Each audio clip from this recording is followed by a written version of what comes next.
ये कहानी सादगी और गुरूर के दरमियान एक ऐसा सबक है जो जिंदगी बदल देता है। एक घर में दो लड़कियां रहती थीं। एक का नाम जैनब था और दूसरी का नाम फातिमा था। जैनब जदीद, खूबसूरत और हर वक्त तैयार रहने वाली लड़की थी। वो आईने के सामने वक्त गुजारती और मोबाइल पर मसरूफ रहती थी। फातिमा सादा, बाहया और मेहनती लड़की थी। वो सुबह सवेरे उठकर घर की सफाई करती थी और मजे मजे के खाने बनाती थी। वो हर काम खामोशी और दिल से करती थी। एक दिन जैनब का रिश्ता देखने मेहमान आए।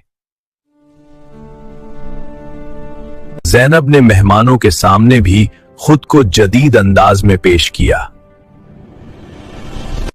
उधर फातिमा खामोशी से मेहमानों की खिदमत में लगी रही। मेहमान सिर्फ चेहरा नहीं बल्कि सुलूक भी देख रहे थे।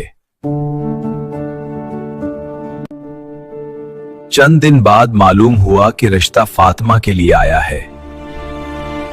फातिमा हैरान रह गई।